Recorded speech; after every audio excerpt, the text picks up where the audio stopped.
Rasulullah sebut demikian. Kenapa perlu harta daya kita? Kita akan tanya. Kalau kita pergi ziarah orang dekat nak meninggal dunia, tiba-tiba kita tengok dia ni perlu harta daya. Dia ni orang mukmin, orang soleh, rajin buat amal ibadah, bercucuran keringat yang keluar daripada dahi dia tersebut kerana dia pernah buat salah. Oleh kerana itu, dia akan merasa kepayahan ketika mana menghadapi kematian. Bila Allah nak matikan orang mukmin, Allah susahkan dia saat mana dekat nak meninggal dunia. Saat nak meninggal dunia ni, kerana Allah nak kafarah segala dosa-dosa dia yang dia buat di atas dunia dahulu. Lalu Allah Subhanahu Wa Taala nak jadikan bila kena sakarat pada diri dia, Allah jadikan dia yang perlu harta daya. Dan di waktu ini dia jadi sukar untuk tiada lagi dosa dia waktu mana dia berada di alam barzah itu sendiri. Allahu Akbar. Kematian dia sebagai tebusan bagi kesalahannya. Kita ni kan ada buat salah. Bila kita buat salah dekat-dekat nak meninggal dunia, Allah bayar semua kesalahan itu dengan kepayahan kematian. Orang mukmin dia akan jadi demikian. سنخوض معاركنا معهم وسنمضي جموعا نردعهم ونعيد الحق المغتصب وبكل القوة ندفعهم وبكل القوة ندفعهم بسلاح الحق البتار سنحرر أرض الأحرار ونعيد الطهر إلى القدس من بعد الذل وذا العار من بعد الذل وذا العار سنخوض معاركنا معهم وسنمضي جموعا نردعهم ونعيد الحق المغتصب وبكل القوة ندفعهم وبكل القوة ندفعهم وسنمضي ندك معاقلهم بدبيل دام يقلقهم وسنمحو العار بأيدينا وبكل القوة نردعهم وبكل القوة نردعهم سنخوض معاركنا معهم وسنمضي جموعا نردعهم ونعيد. Assalamualaikum warahmatullahi ta'ala wabarakatuh. Alhamdulillahirabbil alamin. Wassalatu wassalamu ala asyrafil anbiya'i wal mursalin wa ala alihi wa sahbihi ajma'in. Subhanaka la ilma lana illa ma 'allamtana innaka antal alimul hakim. Rabbi shrah li sadri wa yassir li amri wahlul 'uqdatam min lisani yafqahu qawli. Rabbi yassir wa la tu'assir wa tammim bil khair, amma ba'd. Para penonton dan sahabat-sahabat yang dihormati sekalian, marilah sama-sama kita mengaturkan kesyukuran yang tak terhingga kepada Allah Subhanahu Wa Taala di atas peluang yang Allah masih lagi kurniakan pada kita untuk kita berbicara tentang satu perjalanan yang akan datang dalam hidup kita, di mana setelah mana kita hidup di dunia ini, kita akan melalui satu pengembaraan perjalanan yang disebut dengan sakaratul maut. Masa yang semua di kalangan kita akan tiba di kalangan kita, kecuali yang pernah kita belajar, yang tak rasa melalui sakarat ini hanyalah mereka yang mati syahid di jalan Allah Subhanahu Wa Taala. Tetapi bagi siapa saja selain daripada orang mati syahid, Allah telah jadikan pada mereka satu pengembaraan dan perjalanan yang disebut dengan sakaratul maut. Dalam Al-Quran Karim, Allah Subhanahu Wa Taala sebut pada kita tentang sakarat ini. Sebelum saya nak sebut tentang sakarat ni, para penonton dan sahabat-sahabat sekalian, kita perlu faham bahawa Allah dia jadikan perjalanan hidup kita ini, saya sebut di awal-awal sebelum daripada ni, Allah jadikan 5 alam untuk kita nak lalui dalam hidup kita ini. Allah jadikan alam pertama dipanggil alam kandungan ibu. Alam itu sudah berakhir dalam perjalanan hidup kita. Kemudian lepas pada alam pertama, alam kandungan ibu, kemudian kita hidup di alam kedua. Alam kedua dipanggil alam fana, alam yang hancur. Kullu man 'alaiha fan. Semua yang di atas dunia ni akan hancur. Wa yabqa wajhu rabbika dzil jalali wal ikram. Yang kekal ialah Allah yang mempunyai ketinggian dan kemuliaan. Lepas pada kita hidup di alam yang kedua ini, kita akan hidup di alam yang ketiga. Alam ketiga dipanggil alam barzah. Alam yang sekejap lagi kita akan sampai. Siapa dahulu, siapa kemudian, Allah sajalah yang tahu. Lepas pada kita hidup di alam barzah, kita kena hidup lagi di alam yang keempat. Alam keempat dipanggil alam mahsyar. Alam yang dikumpulkan balik dan dibangkitkan balik kita di padang mahsyar Allah. Lepas pada kita hidup di alam mahsyar, kita kena hidup lagi di alam yang disebut dengan alam yang kelima. Alam kelima dipanggil alam sa'idun au saqiyun. Alam syurga ataupun alam neraka. Ini keimanan yang wajib kita imani dalam hidup kita. Maknanya kita ni akan bergerak-bergerak sampailah pada alam syurga ataupun alam neraka. Lalu mula disebut khalidina fiha abada. Kamu kekal dalam syurga tu sampai bila-bila pada di kamu. Bila sebut tentang neraka, sama juga Allah sebut khalidina fiha abada. Kamu kekal dalam neraka tu sampai bila-bila pada di kamu. Para penonton dan sahabat-sahabat sekalian, kalau kita perhati, Allah dia jadikan lima-lima alam ini. Sebelum daripada kita nak hidup di alam kandungan ibu, kita ada satu proses. Dia panggil pertemuan di antara benih lelaki dengan benih perempuan. Proses ini proses yang tak mudah. Kalau tanyalah orang yang terlibat dengan IVF, misal contohnya, senang ke bagi mereka dapat zuriat dengan mereka ni bila bertemu di antara yang nak ditemukan di antara benih lelaki dengan benih perempuan ini? Susah. Kadang-kadang berapa ramai orang yang membelanjakan berpuluh-puluh ribu untuk membenihkan di antara sperm dan juga yang dinamakan dengan ovum daripada ovari ini. Yang ovum yang datang daripada ovari ini. Agak-agak mudah ke mereka nak diketemukan? Susah. Kemudian nak letak pula di dinding rahim tersebut. Bila bertemu saja telur di antara lelaki dan perempuan, kemudian nak diletak pula di dinding rahim ni. Terlalu sukar. Kita tinggalkan yang tajuk tersebut. Tapi Allah dia nak hidupkan kita di alam kandungan ibu, Allah jadikan proses pertemuan ini. Allah dia nak hidupkan kita di alam dunia, Allah jadikan proses kelahiran. Proses kelahiran ini mudah ke tak mudah? Berbeza di kalangan kita. Ada orang yang telan air liur 2-3 kali keluar terus zuriat. Ada orang yang memakan masa lebih kurang 6 jam, 7 jam. Ada di kalangan kita sampai berbelah-belah jam. Ada yang berhari-hari nak keluarkan zuriat ini sendiri. Masa ni nak keluarkan zuriat. Masa ni masa penting ke? Ya, masa penting. Masa penting, tak silap. Kalau tak kena gaya, maka di waktu ini boleh menyebabkan kematian pada ibu itu sendiri ataupun zuriat yang nak lahir itu sendiri. Allah, bila dia nak hidupkan kita di alam dunia, Allah jadikan proses kelahiran. Bila Allah nak hidupkan kita di alam barzah, Allah jadikan proses sakaratul maut. Sakaratul maut ataupun Allah jadikan pada diri kita ni nak suruh kita hidup di alam barzah. Lalu Allah suruh kita lalui proses yang disebut dengan sakarat. Yang ni yang kita nak bincang di kalangan kita ni. Bila Allah nak hidupkan kita di alam mahsyar, Allah jadikan proses kiamat. Kiamat dia panggil demikian. Sebelum nak masuk satu alam, kita akan melalui yang disebut dengan yaumul qiyamah. Iza zulzilatil ardu zilzalaha wa akhrajatil ardu athqalaha wa nufiqa fis sur. Semua ayat-ayat yang cerita tentang kiamat, satu lagi proses. Satu lagi, Allah nak hidupkan kita di dalam syurga ataupun dihumban dalam neraka, Allah jadikan hisab dan juga titian sirat. Itu yang menyebabkan kita kena faham semua. Nak lalui satu alam ke satu alam, Allah tak masukkan kita begitu saja, tidak. Tapi Allah jadikan satu proses. Ada satu alam yang kita paling dekat dengan kita ialah alam barzah.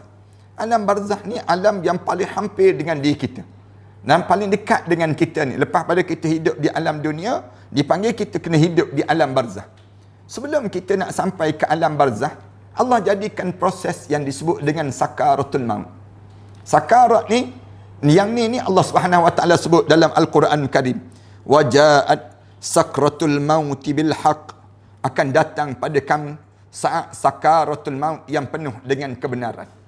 Zalika ma kunta minhu tahid. Itulah masa yang sering kali kamu lari-larikan diri sepanjang kamu hidup di atas dunia dahulu. Ayat ni Allah Subhanahu wa taala sebut dalam surah Qaf ayat yang ke-19.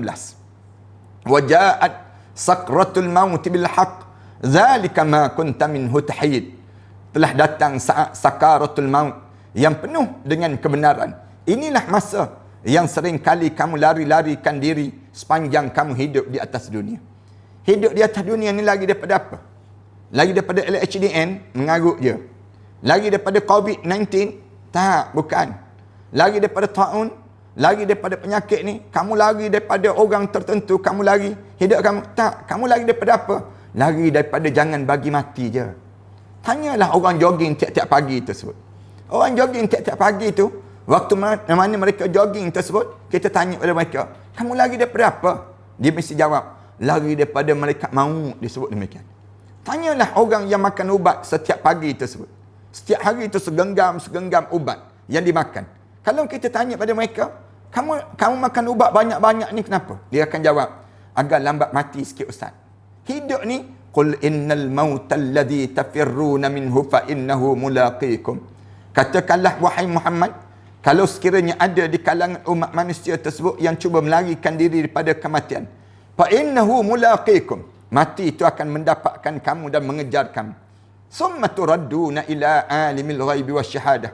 Kemudian kamu akan dipulangkan pada alam ghaib dan juga alam penyaksian. Fayunabbi'ukum bima kuntum ta'malun. Di waktu itu kamu akan didedahkan balik setiap amalan-amalan yang telah kamu kerjakan sepanjang kamu hidup di atas dunia dahulu. Para penonton dan sahabat-sahabat sekalian, bila sakarat ini berlaku? Saya dah sebut dah dalam pertemuan kita semalam dan sebelum daripada ni. Sakarat ini berlaku bila? Bila saat mana hijab mata kita mula dibuka. Hijab mata mula dibuka saja, kemudian kita mula berduyun-duyun, nampak malaikat mula turun. Malaikat mula turun. Sama ada dua saja malaikat yang akan turun depan kita. Sama ada malaikat yang disebut dengan malaikat yang berjubah putih ataupun malaikat yang berjubah hitam. Dua-dua ni akan datang berdiri di hadapan muka kita. Bila datang berdiri di hadapan muka kita, maka di waktu tersebut mereka akan mula umum. Wahai anak Adam, aku cari setitik air untuk kamu telan sudah tidak ada. Aku cari sepatah perkataan yang keluar daripada mulut kamu sudah tidak ada. Aku cari rezeki kamu sudah tidak ada. Aku cari. Wahai roh, sila keluar daripada jasad ini. Bila sebut saja keluar daripada jasad ini, maka di waktu itu malaikat mula duyun-duyun masuk. Malaikat mula masuk dalam tubuh badan kita ni. Sambil masuk tubuh badan kita ni, malaikat akan umum. Waja'at sakratul maut bil haqq. Zalika ma kunta minhu tahid. Telah datang saat sakaratul maut yang penuh dengan kebenaran. Inilah masa yang sering kali kamu lari-larikan diri sepanjang kamu hidup di atas dunia dahulu. Para hadirin sekalian, bermula daripada ayat ni, maknanya kita boleh kembali balik untuk kita mengundur di saat tersebut untuk nak hidup kembali. Tak ada dah. Masa tersebut, umur tidak dipanjangkan lagi. Masa tersebut, doa tidak dimustajabkan lagi. Masa tersebut, saat demikian, segala harta kekayaan sudah tidak lagi bernilai saat demikian. Segala pangkat dan keturunan yang kita miliki sudah hilang di saat itu, sudah tidak menjadi apa-apa kekuatan kecuali amalan yang kita bawa untuk dihadapkan di hadapan Allah Subhanahu Wa Taala. Firman Allah Taala lagi dalam ayat yang lain, Allah cerita tentang mengenai sakarat ini. Walau tara iziz zalimuna fi ghamaratil maut. Kalau kamu ada peluang, kamu tengoklah orang-orang zalim yang menghadapi saat ghamaratil maut, saat mana roh dia melalui kerongkongan dia untuk tekanan saat mana dia menghadap di hadapan Allah Subhanahu Wa Taala. Dalam surah Al-An'am ayat yang ke-93. Demikian juga dalam ayat yang lain Allah Subhanahu Wa Taala sebut falaula idza balagatil hulqum. Kalaulah mengapa ketika mana nyawa sampai di kerongkongan. Falaula idza balagatil hulqum. Ketika mana roh kamu sampai di halqum tersebut, masa tersebut masa yang disebut dengan sakarat pada diri kamu. Dalam ayat yang lain Allah Subhanahu Wa Taala sebut kalla idza balagatit taraqi. Jangan begitu hidup ni. Ketika mana roh kamu digentak sampai di halqum saja pada diri kamu. Aisyah radhiyallahu anha berkata bahawa di hadapan Rasulullah pernah ada air ataupun bekas yang di dalamnya berisi air. Saat mana Rasulullah sallallahu alaihi wasallam melalui sakarat, Rasulullah kemudian memasukkan kedua tangan Rasulullah dalam bekas air itu.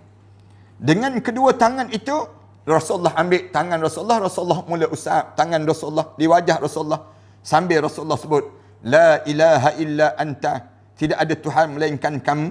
Sesungguhnya inna sakaratun, sesungguhnya sakarat itu memiliki beberapa saat yang sakit yang amat sangat pada saat yang demikian. Rasulullah sallallahu alaihi wasallam siapa tu? Rasulullah mula sebut sakarat ini satu benda yang membebankan pada seorang. Bila kena saja sakarat, maka kamu tak payah ceritalah. Kamu hebat macam mana, kamu pangkat besar mana, kamu mempunyai pengaruh yang sebagaimana pun pada diri kamu, kena saja sakarat, maka di waktu tersebut tidak ada nilai apa-apa lagi pada diri kamu, kecuali saat tersebut amalan kamu yang boleh membantu di kalangan kita ini sendiri. Kemudian At-Tirmizi meriwayatkan bahawa Aisyah pernah menyatakan bahawa aku tidak menginginkan kemudahan kematian bagi seorang setelah mana aku melihat betapa payahnya kematian pada saat wafatnya Rasulullah sallallahu alaihi wasallam. Aisyah radhiyallahu anha kata, bila aku tengok Rasulullah sallallahu alaihi wasallam wafat, aku tak fikir aku lebih ringan daripada Rasulullah sallallahu alaihi wasallam. Ini gambaran yang berlaku pada Rasulullah sallallahu alaihi wasallam. Ibn Mas'ud menuturkan bahawa Rasulullah sallallahu alaihi wasallam pernah bersabda, Rasulullah sebut, sesungguhnya nyawa seorang mukmin akan keluar disertai cucuran keringat. Rasulullah kata, bila start nak mula ditarik daripada hujung kaki kita tu, waktu mana malaikat mula masuk saja, peluh atas dahi ni. Peluh atas dahi orang mukmin. Orang mukmin dia akan mula peluh atas dahi dia. Kemudian sedangkan nyawa orang kafir keluar seperti mengalirnya nafas kaldai. Beza dengan orang kafir. Bila kena sakarat, roh orang kafir ni, dia bunyi dia tu macam kaldai. Bunyi. Nak keluar daripada tubuh badan dia ni. Kemudian dalam keadaan sebegitu, seperti mengalirnya nafas kaldai. Sesungguhnya orang mukmin pasti melakukan kesalahan. Rasulullah sebut demikian. Kenapa peluh atas dahi kita? Kita akan tanya. Kalau kita pergi ziarah orang dekat nak meninggal dunia, tiba-tiba kita tengok dia ni peluh atas dahi. Dia ni orang mukmin, orang saleh, rajin buat amal ibadah, bercucuran keringat yang keluar pada tubuh badan daripada dahi dia tersebut kerana dia pernah buat salah. Oleh kerana itu, dia akan merasa kepayahan ketika mana menghadapi kematian. Bila Allah nak matikan orang mukmin, Allah susahkan dia saat mana dekat nak meninggal dunia. Saat nak meninggal dunia ni, kerana Allah nak kafarah segala dosa-dosa dia yang dia buat di atas dunia dahulu. Lalu Allah Subhanahu Wa Taala nak jadikan bila kena sakarat pada diri dia, Allah jadikan dia yang peluh atas dahi. Dan di waktu ini dia jadi sukar untuk tiada lagi dosa dia waktu mana dia berada di alam barzah itu sendiri. Allahu Akbar. Kematian dia sebagai tebusan bagi kesalahannya. Kita ni kan ada buat salah. Bila kita buat salah dekat-dekat nak meninggal dunia, Allah bayar semua kesalahan itu dengan kepayahan kematian. Orang mukmin, dia akan jadi demikian. Sedangkan orang kafir pasti memiliki kebaikan. Orang kafir ni ada benda-benda yang baik yang dia buat. Dia pernah bantu kita dalam menghadapi COVID-19, misal contohnya. Orang kafir ni pernah dia buat jalan, pernah dia tolong begitu bina sekolah dan sebagainya. Orang kafir ni pernah dia ada kebaikan. Sehingga Allah permudahkan dia di saat mana kematiannya sebagai tebusan di atas segala kebaikan yang dilakukan di atas dunia. Bila dia buat benda yang baik-baik ni, bila dekat nak meninggal dunia, Allah balas semua. Balas dengan apa dia? Mudah je dia meninggal dunia.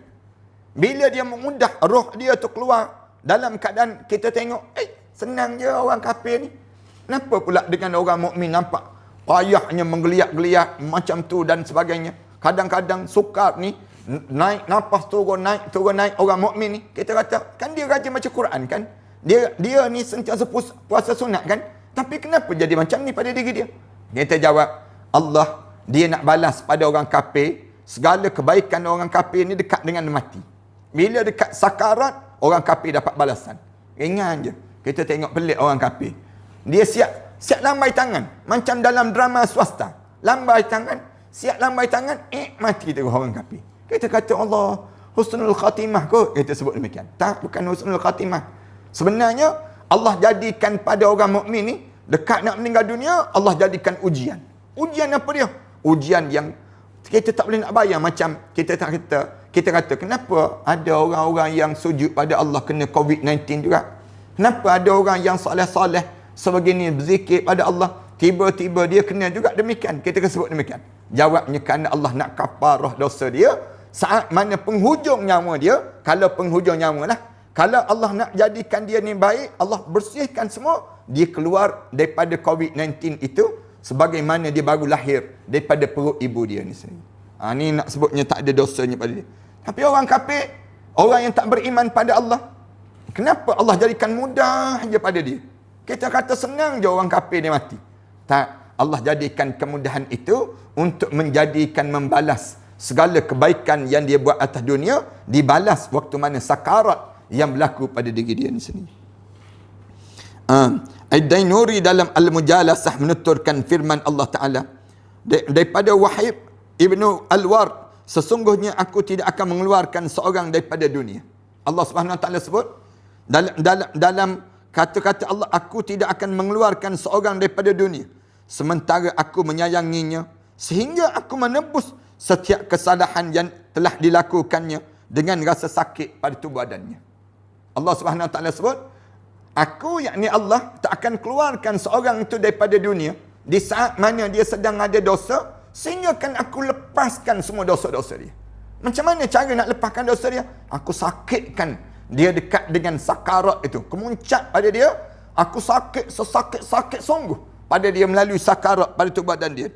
Kena sakarat ni, kadang-kadang ada orang yang memang azab sungguh lah. Azab sungguh dengan sakarat dia, sampai peringkat orang yang memandang pun tak sanggup nak pandang bagaimana sukar dan sakitnya dia saat yang sedemikian rupa. Musibah bagi keluarganya. Kadang-kadang aku kenakan ujian dalam keluarga dia. Sebelum dia meninggal dunia tu, dia tak kena pada jasad dia, tapi kena dalam keluarga dia. Dia bantu anak dia anak dia sakit, isteri dia sakit, dia hantar ke hospital dia. Dia ni sampai peringkat tak boleh buat kerja, jaganya keluarga dia ni. Jaga, tengok dia meninggal dunia. Tu cara demikian Allah nak buat. Dalam hidup kita ni, jangan kita ingat orang sakit tu wajib mati, tak. Kadang-kadang Allah jadikan orang yang sihat ni bersusah payah dia untuk nak jaga orang sakit. Tahu-tahu orang sakit tu sembuh, dia pula menghadap depan Allah Subhanahu Wa Taala. Ada orang demikian. Kadang-kadang aku jadikan musibah bagi keluarga dia, ujian dalam keluarga dia. Kadang-kadang kesempitan dalam kehidupannya. Allah jadikan kesempitan dalam kehidupan dia. Susah dia nak dapatkan makanan payah, nak dapatkan yang disebut dengan rezeki susah, yang tak semua orang semudah yang kita rasa dan kita gambarkan, tak. Allah jadikan pada dia kesempitan dalam kehidupannya, dan kadang-kadang berkurang rezekinya. Allah jadikan lagi dia berusia, lagi berkurang rezeki dia, tak semewah dahulu. Kalau kita tengok di antara contoh manusia sekarang, siapa dia? Ronaldinho dipanggil. Ronaldinho tu pemain bola dulu, hidup dalam keadaan kaya raya mewah dalam hidup ni, tapi sekarang merempak dalam penjara, kan. Merempak dalam penjara. Daripada duit yang juta-juta, tinggal $2 lebih duit dalam akaun bank dia. Menunjukkan gambaran apa dia? Gambaran bagaimana ujian yang berlaku pada diri dia tersebut. Hingga aku mendapatkan kesalahannya seberat biji atom saja. Disebut demikian. Sehingga aku dapati bahawa tak ada dah masalah dalam hidup dia ni. Dosa dia tu seberat mana? Sebesar biji atom. Ya Allah jadikan demikian. Kemudian jika masih tersisa lagi kesalahan pada dia, aku akan menjadikan kesukaran dalam kematiannya. Katakanlah dia ni dalam keadaan yang dia ni masih ada lagi kesalahan-kesalahan, lalu Allah akhirkan lagi pada diri dia tu dekat nak mati tu, payah untuk dia menghadapi kematian hingga dia menghadap aku seperti keadaan pada hari dia dilahirkan oleh ibunya. Allahu Akbar. Allah ni kalau dia nak masuk seseorang hamba ke dalam syurga Allah, Allah jadikan demikian. Bila dekat nak mati, berlaku sakarat, kemuncak dia sakarat. Kena sakarat. Ini sakarat yang berlaku pada diri seorang. Demi kekuasaan aku tidak mengeluarkan seorang hamba daripada dunia Sementara aku ingin mengarahkannya sampai aku menebus semua kebaikan yang telah diperbuatnya.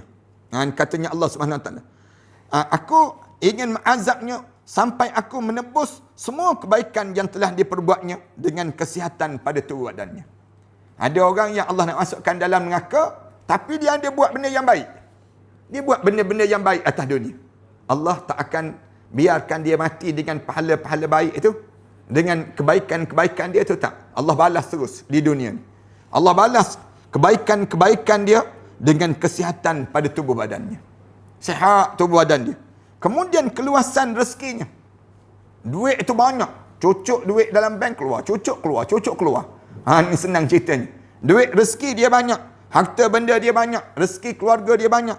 Kebahagiaan hidupnya. Kita tengok rumah dia luas je.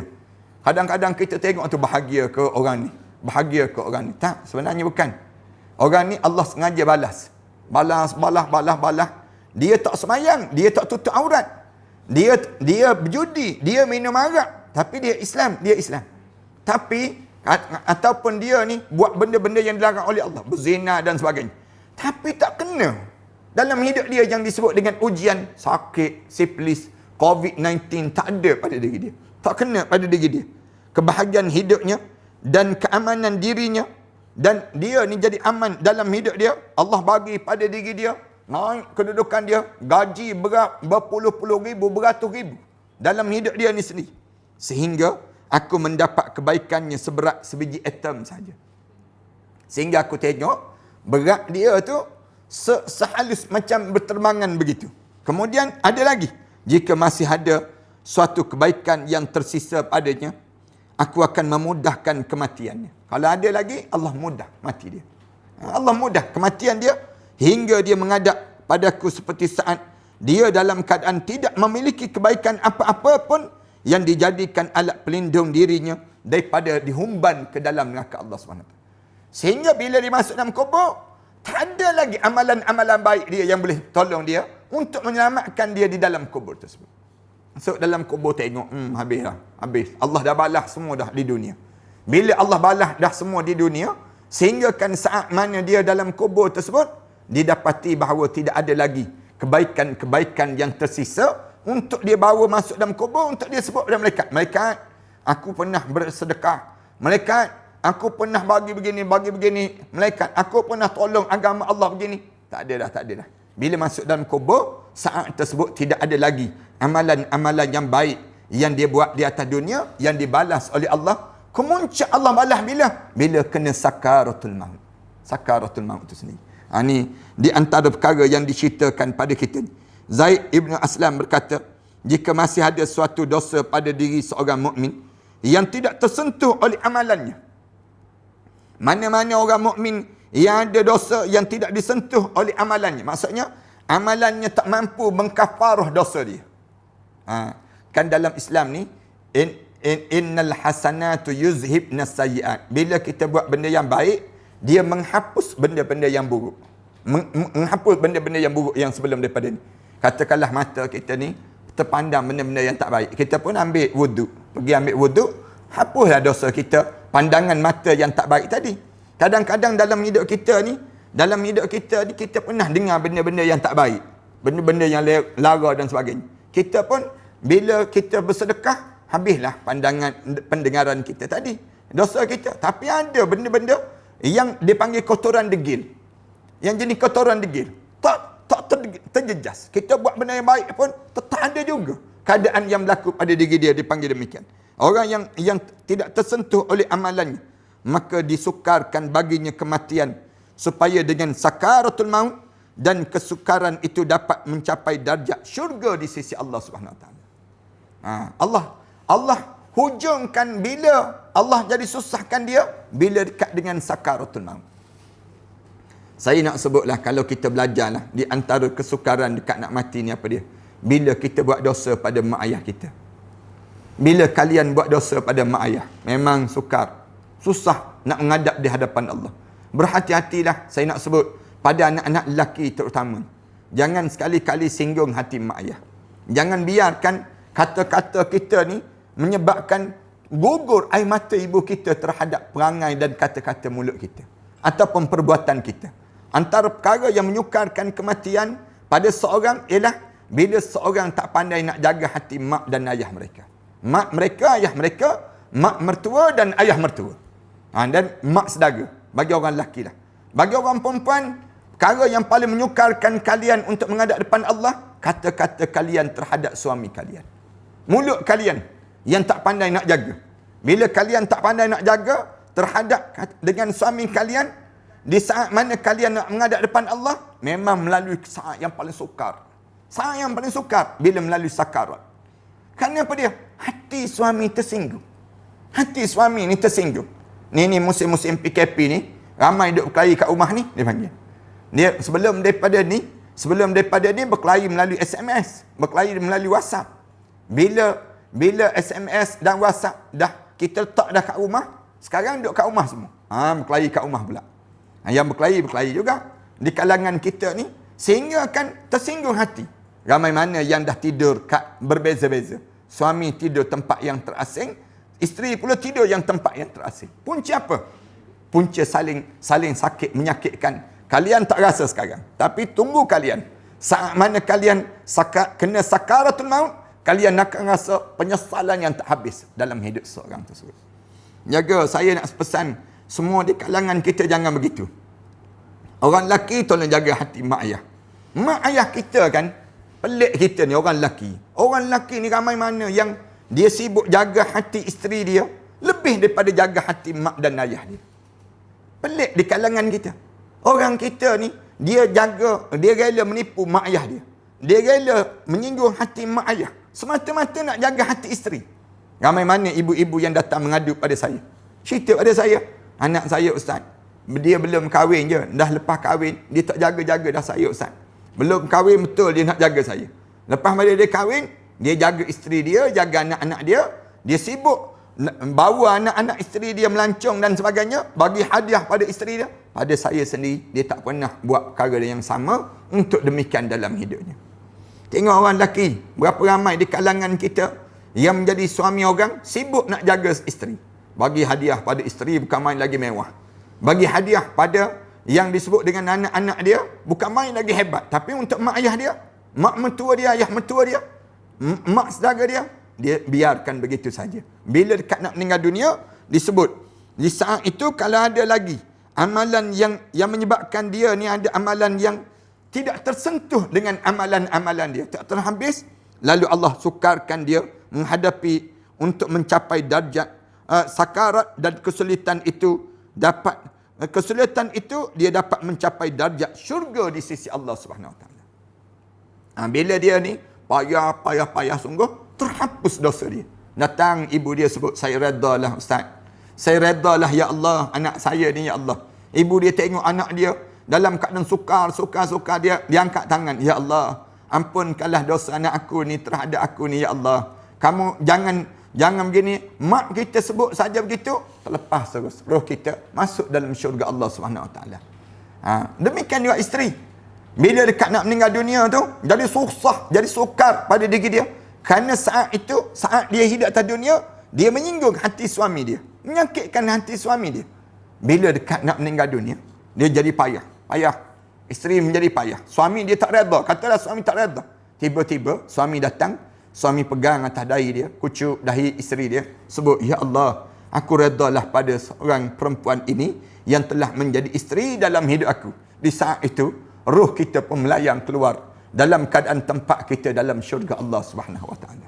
Ini kelebihan yang kita kena faham di kalangan kita, bagaimana kita diajar supaya jaga pada diri kita keadaan yang sedemikian rupa.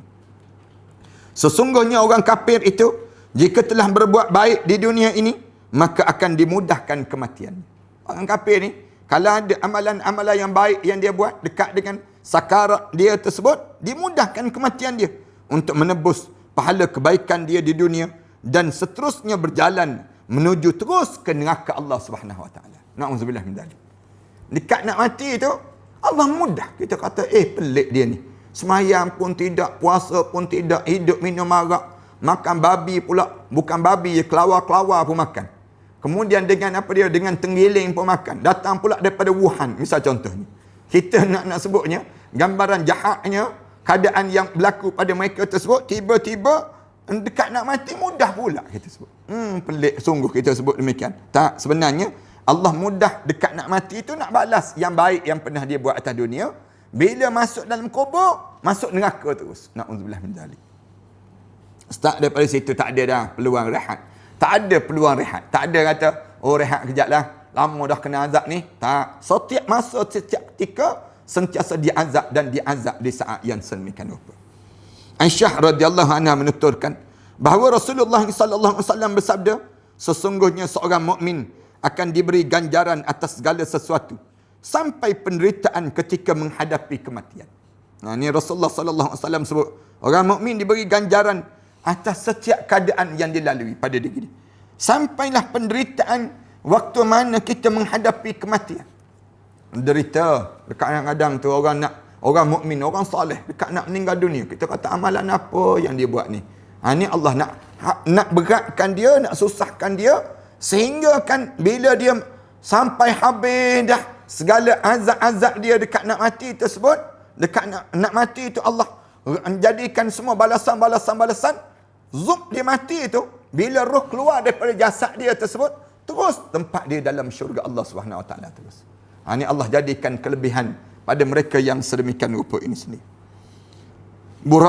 Buraidah meriwayatkan bahawa Nabi sallallahu alaihi wasallam pernah bersabda, seorang mukmin meninggal dengan keringat dia di dahi dia. Seorang mukmin waktu mana dia menghadap di hadapan Allah Subhanahu Wa Taala, di saat mana peluh ia mengecik di dahi dia, mengecik di dahi dia ni sendiri. Kemudian Salman Al-Farisi meriwayatkan bahawa dirinya pernah mendengar Rasulullah sallallahu alaihi wasallam bersabda, perhatikanlah seorang ketika menghadapi kematiannya sebanyak 3 kali. Rasulullah pesan, siapa-siapa yang dia tengok orang dekat nak mati, cuba tengok dekat nak mati dia sebanyak 3 kali. Hati betul-betul, ambil berat sungguh. Siapa-siapa yang dekat nak meninggal dunia, tolonglah pergi dekat dengan dia, tolonglah tengok sebanyak 3 kali. Rasulullah sebut, jika di dahinya berkeringat, kalau di dahi dia tu berpeluh atau dahi dia, kemudian kedua matanya mengeluarkan air mata, mengalir mata, air mata jernih keluar daripada kelopak mata dia. Waktu mana sudah dikapankan dia ke, ataupun waktu mana dia dekat melalui sakarat ke pada dia, dan hidung dia kembang kempis. Waktu mana sakarat dia tu, kembang kempis hidung dia, keluar besar kecil hidung dia ni. Nak sebutnya kembang kempis. Yang demikian itu menunjukkan rahmat Allah yang turun bersama dengan dia. Saat itu dinampak syurga Allah SWT. Mudah-mudahan kita lah insyaAllah. Amin. Mudah-mudahan semua di kalangan kita yang mendengar malam ni di kalangan ahli syurga Allah SWT. Rasa ni nikmat. Kerana apa dia? Kerana dia nampak peluh tu. Kerana apa dia? Tak sangka aku ni orang kampung biasa. Aku ni orang yang bukan ustaz pilihan pun, bukan ustazah pilihan pun. Aku ni begini saja keadaan dia aku ni. Tiba-tiba Allah bagi tempat aku dalam syurga Allah. Peluh atas dahi ni. Peluh atas dahi dia. Kemudian nampak air mata ni keluar. Air mata kesyukuran. Air mata kenikmatan dipanggil. Kemudian dalam masa yang sama, hidung kembang kempis. Hidung dia tu kembang kempis. Kenapa kembang kempis? Allah, kita kan macam orang datang, polis datang menjumpa dengan kita bagi watikah. Tuan dilantik menjadi agung, misal contoh. Allah, kita terkejut terus. Yang perempuan pula diberi watikah, puan dilantik menjadi permaisuri agung, misal contoh. Oh, kembang kempis terus hidung. Jalan 3 hari 3 malam mengangkang dia terus tak kena gaji. Kenapa? Nak sebutnya kerana nak gambarkan pada kitanya, sukanya kita. Ni bukan bagi jadi agung, bukan jadi permaisuri ni. Tapi apa dia? Bila tempat diletakkan dalam syurga Allah, muncak dalam hidup kita. Allahu Akbar. Allah jadikan demikian. Saya tengok, Allah yarham sahabat saya, Ustaz Nur Azli Musa, waktu mana jenazah dia dikebumikan itu, saat yang paling indah, air mata keluar daripada matanya. Kemudian dia dikebumikan di perkuburan Baqi'. Allahu Akbar. Sebelah dia ni sahabat-sahabat Rasulullah. Imam Malik radhiyallahu anhu dekat dengan kuburnya. Kemudian Ibrahim, anak Rasulullah sallallahu alaihi wasallam. Kemudian Anas bin Malik di sekitar keberadaan dia.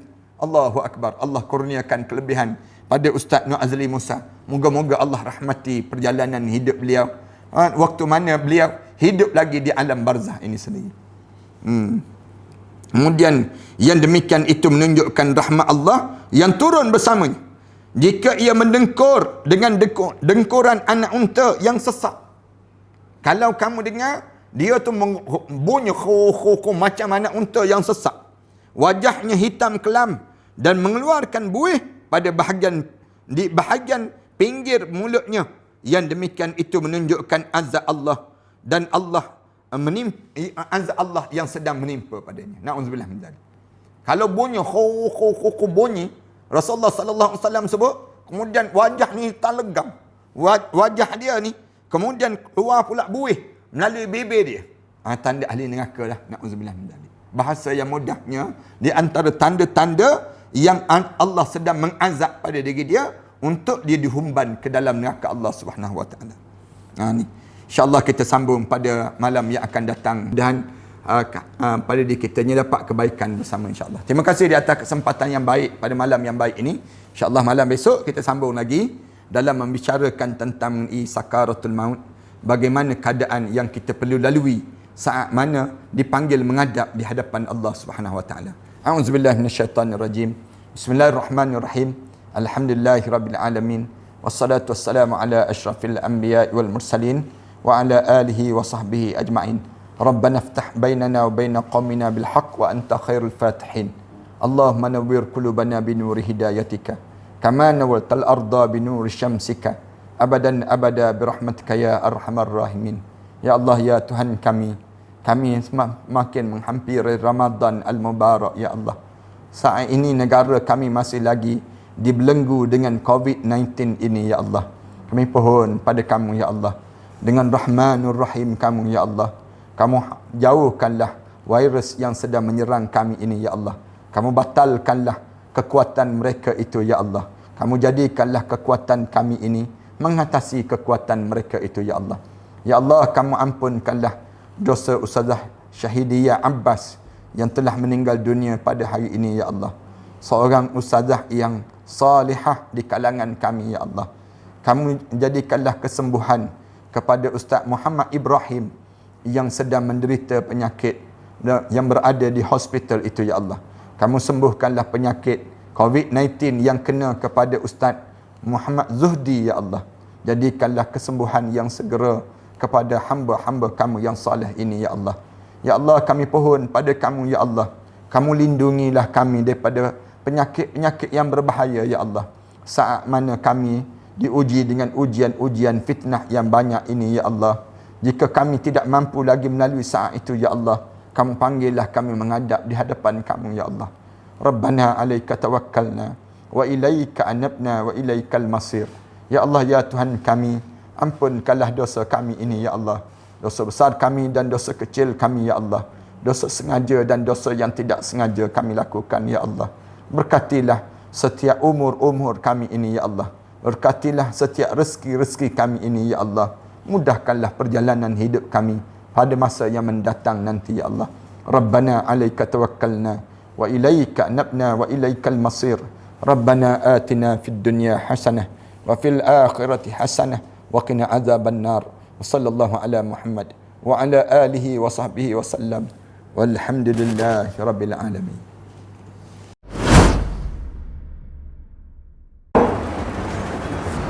Assalamualaikum warahmatullahi taala wabarakatuh. Alhamdulillah wassalatu wassalamu ala Rasulillah wa ala alihi wa man walah wa ba'd. Sahabat-sahabat sekalian, bangunan yang saya berada ini merupakan bangunan yang kita bercadang untuk mewakafkan, dan kita beli dan kita wakafkan. Sejumlah lebih kurang 5 juta kita perlukan 3 blok terhadap kawasan ini. 3 blok ini kita telah bersedia untuk membayarnya setelah mana 3 bulan yang akan datang nanti. Saya mencari seramai lebih kurang 1,000 orang para pewakaf yang berjumlah sebanyak 5,000 setiap seorang. Hubungi talian ini dan setiap nama itu kita akan letakkan di bawah nama-nama Allah. Kemudian kita akan tampalkan di dinding terhadap bangunan ini, dijadikan untuk kemudahan bagi siapa yang berniat untuk mewakafkan bangunan ini. Tuan-tuan jangan risau. Selama mana ada bangunan ini, selama itulah pahala kita akan berpanjangan dan berpanjangan.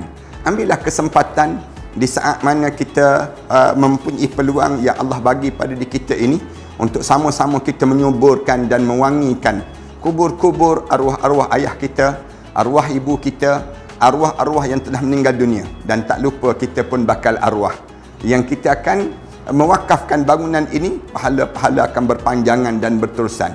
Setakat ini kami telah bersedia untuk membeli daripada pemilik yang bukan Islam kepada menjadi milik orang Islam pula. Mari bersama dengan kami, mudah-mudahan Allah jadikan kebaikan kepada dalam wakaf-wakaf di kalangan kita, kepada para pewakaf yang telah mewakafkan ini. Wallahu a'lam.